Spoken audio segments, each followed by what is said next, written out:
तो ऐसे केस पहले भी बहुत हुए हैं और इनका मेन कारण है कि जो डाउरी लॉ है हमारे देश में उसका काफी मिसयूज होने लगा है। बल्कि इन ऑल आगे भविष्य में भी इस तरह के कैसे अब्यूज को रोका जा सके ताकि कि जो असल में पर्पस है इस लॉ का वो डिफीट ना हो। इंजीनियर अतुल सुभाष की मौत का मामला सुप्रीम कोर्ट तक पहुंच गया। सुप्रीम कोर्ट के वकील विशाल तिवारी ने एक PIL दाखिल की है।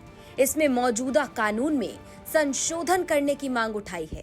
देखिए, जो हाल ही में इंसिडेंट हुआ कि बेंगलुरु में एक इंजीनियर अतुल सुभाष ने किया और उसने एलिगेशंस भी काफ़ी सीरियस लगाए कि उसको परेशान किया जा रहा था झूठे मुकदमे, और यहाँ तक कि जुडिशियल सिस्टम पर भी उसने एलिगेशन लगाए। तो ऐसे केस पहले भी बहुत हुए हैं और इनका मेन कारण है कि जो डाउरी लॉ है हमारे देश में उसका काफ़ी मिसयूज होने लगा है।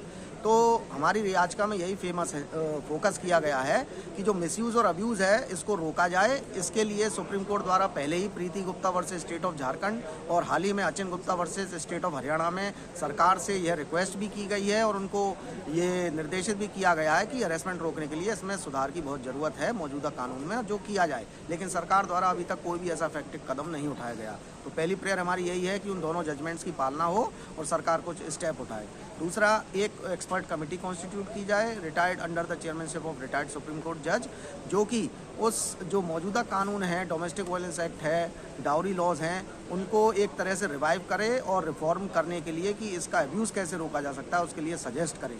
साथ ही में एक महत्वपूर्ण बात यह है कि FIR में अपन देखते हैं कि जो लिस्ट ऑफ आर्टिकल्स है वो कभी पेश नहीं की जाती किसी भी पक्ष द्वारा, और जब FIR दर्ज होती है तो महिलाएं द्वारा आरोप लगाया जाता है कि इतना पैसा दिया गया, इतने गहने दिए गए, और वह आरोप ज़्यादातर झूठे होते हैं। तो एक लिस्ट ऑफ आर्टिकल जो मैरिज रजिस्ट्रेशन की एप्लीकेशन जब देते हैं, चूँकि ये कंपलसरी हो चुका है मैरिज रजिस्ट्रेशन, तो उसके साथ एक लिस्ट ऑफ आर्टिकल की लिस्ट भी साथ में संलग्न हो और एफिडेविट के साथ में हो, ताकि उसका एक जेन्युइन रिकॉर्ड रहे कि क्या सामान दिया गया था। इस मामले की जांच के लिए भी आपने कुछ कहा है क्या? देखिए, जांच ऑलरेडी बेंगलुरु पुलिस कर रही है, तो हमारी याचिका सिर्फ एक इंसिडेंट से संबंधित नहीं है, बल्कि इन ऑल आगे भविष्य में भी इस तरह के कैसे अब्यूज को रोका जा सके ताकि कि जो असल में पर्पस है इस लॉ का वो डिफीट ना हो। दरअसल अतुल ने मरने से पहले 23 पन्नों का नोट लिखा और लगभग 1.5 घंटे का वीडियो रिकॉर्ड कर अपनी पत्नी और ससुराल वालों पर झूठे मुकदमे में फंसाने का आरोप लगाया, मानसिक प्रताड़ित करने का आरोप लगाया।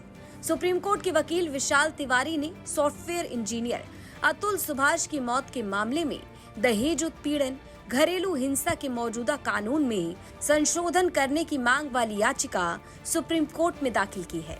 सुप्रीम कोर्ट के रिटायर्ड जज की अध्यक्षता में एक कमेटी बनाई जाए जो इन कानूनों में सुधार को लेकर सुझाव दे।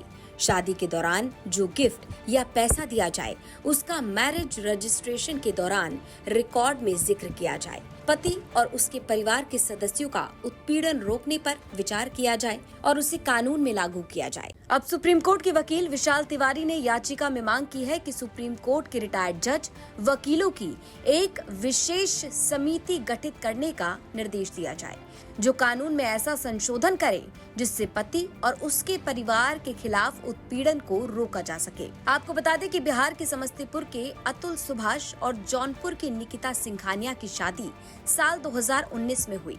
कहा जा रहा है कि शादी के 2 साल बाद निकिता ने अतुल पर एक के बाद एक कई आरोप लगाए, कई केस दर्ज कराए, मारपीट, दहेज उत्पीड़न, घरेलू हिंसा, पिता की हत्या और अननेचुरल सेक्स के साथ साथ एक के बाद एक कई केस अतुल के खिलाफ दर्ज करवाए गए। मरने से पहले अतुल ने वीडियो में अपनी पत्नी निकिता सिंघानिया, सास निशा सिंघानिया, पत्नी के भाई यानी अतुल के साले अनुराग सिंघानिया और पत्नी के अंकल सुशील सिंघानिया को अपनी मौत का जिम्मेदार बताया।